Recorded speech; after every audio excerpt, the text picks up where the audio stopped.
नमस्कार साथियों, स्वागत है आपका हमारे YouTube चैनल सरकारी स्कूल बाय सचिन में। तो चलिए आज के सेशन में हम बात करने वाले हैं फिजिक्स का 4th क्लास, जिसमें मैं आपको त्वरण यानी कि एक्सेलरेशन और मोमेंटम यानी कि संवेग के बारे में बहुत ही अच्छे तरीके से फुल डिटेल्स में बताने वाला हूं। तो आप वीडियो में लास्ट तक बने रहिए, मैं आपको यह सिखा दूंगा अभी के अभी। तो चलिए वीडियो को तो देखिए, सबसे पहला टॉपिक है हमारा एक्सेलरेशन यानी कि त्वरण। अब हमें समझना होगा कि त्वरण होता क्या है। तो देखिए, मैं इसे एक एग्जाम्पल के तौर पे समझाता हूँ, तो फिर आप समझ जाइएगा कि त्वरण होता क्या है। तो मान के चलिए, मतलब आप बाइक चला रहे हैं। क्या चला रहे हैं? बाइक। तो मान के चलिए आपके पास ये बाइक है, इस टाइप का समझिए। आपके पास एक बाइक है और आप बाइक चला रहे हैं।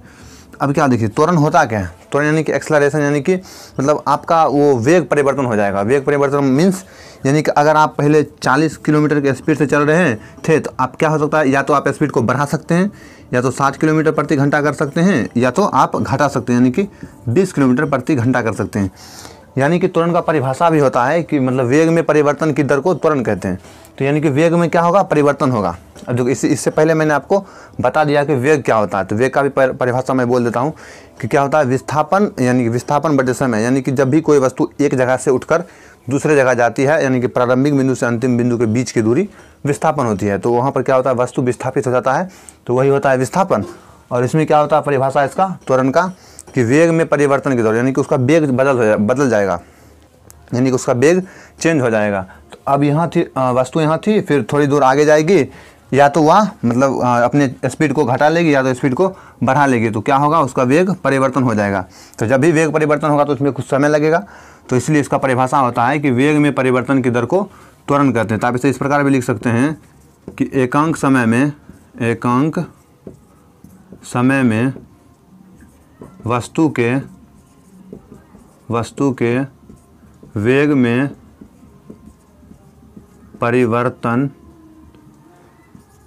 की दर त्वरण है। आपका वेग क्या हो सकता है? आपका वेग दो तरीके से हो सकता है, यानी कि आपका वेग कभी बढ़ भी सकता है और कभी घट भी सकता है। तो देखिए, जब भी आपका वेग बढ़ता है, यानी कि आपका वेग समय के अंतराल बढ़ता है, तो वहाँ पर त्वरण माना जाता है, यानी कि वहाँ पर क्या होता है, त्वरण होता है। लेकिन एक कंडीशन और है कि आपका वेग घट सकता है। तो जब भी वेग घटने की मतलब कोई घटना होगी, तो वहाँ पर क्या हो जाएगा, आपका वेग अगर घटेगा तो आप वहाँ पर मंदन मान लीजिएगा, यानी कि उसे मंदन कहा जाता है। यानी कि आपका वेग जब भी घटेगा तो वह मंदन कहा जाता है। अब देखिए, इसका मतलब फॉर्मूला आप क्रिएट कर सकते हैं, यानी कि आप इसका फॉर्मूला भी बना सकते हैं और इसका बीमा भी निकाल सकते हैं। फिजिक्स में जितना भी मतलब परिभाषिक टर्म होता है, उससे ही फॉर्मूला क्रिएट होता है। यानी कि ये जो नाम है, ये नाम कैसे बनता है? परिभाषा से ही नाम बनता है, और फॉर्मूला जो क्रिएट होता है वो परिभाषा से ही होता है। तो अब देखिए, परिभाषा हमारा क्या है?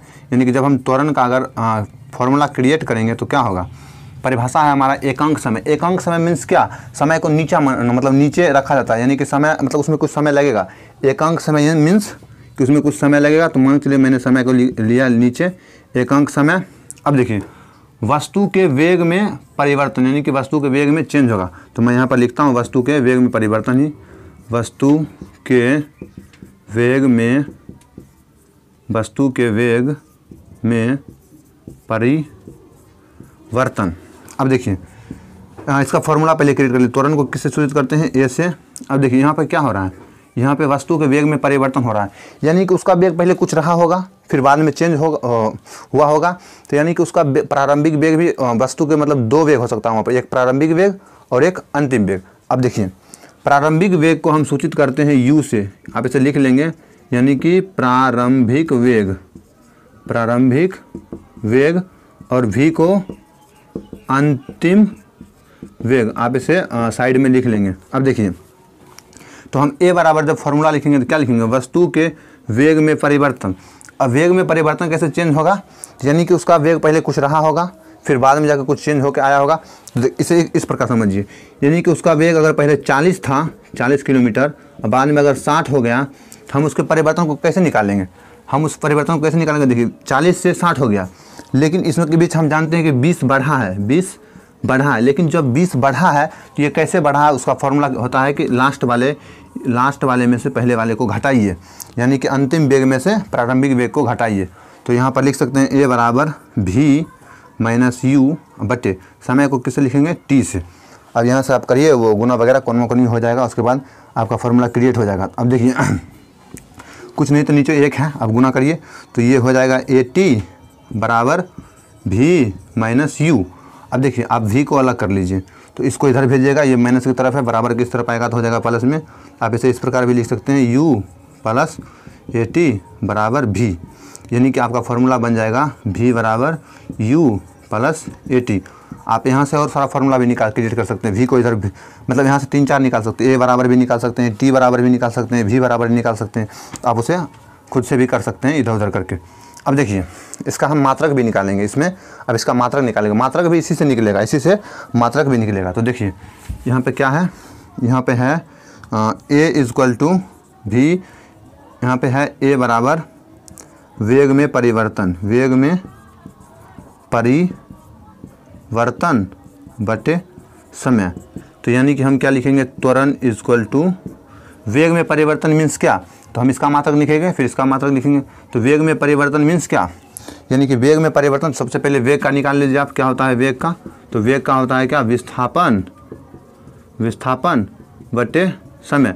तो यही परिवर्तन हुआ होगा, तो हम यहाँ पर क्या लिख सकते हैं, विस्थापन, विस्थापन बटे समय। और नीचे भी एक समय है तो फिर वो नीचे भी एक समय लिखिए और फिर इसको पलटिए, तो क्या हो जाएगा, ये हो जाएगा विस्थापन बटे समय गुना समय के नीचे भी कुछ नहीं तो 1 है, तो 1 जाएगा ऊपर फिर समय। तो अब हो जाएगा क्या, विस्थापन बटे समय का स्क्वायर।